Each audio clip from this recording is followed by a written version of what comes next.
Today, we're testing my ultimate fresh scent DIY.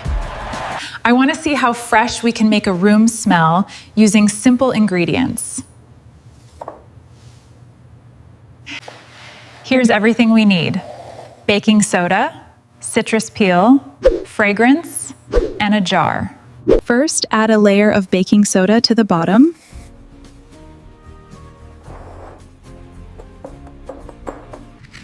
Next, add fresh orange and lemon peel for a bright citrus note. Now add just a few drops of your favorite fragrance. Give everything a gentle mix to distribute the fragrance.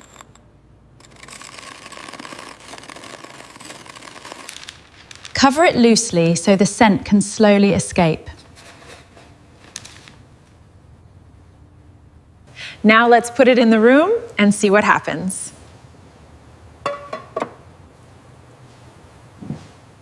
I'm giving it some time to let the scent spread naturally.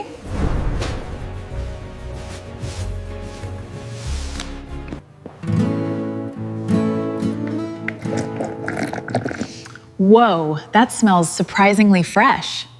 Compared with before, the room feels noticeably fresher to me. The baking soda helps with unwanted odors, while the fragrance adds the fresh scent. For a simple home experiment, I'll definitely try this again. Would you try this fresh scent experiment? Follow for more easy DIY tests.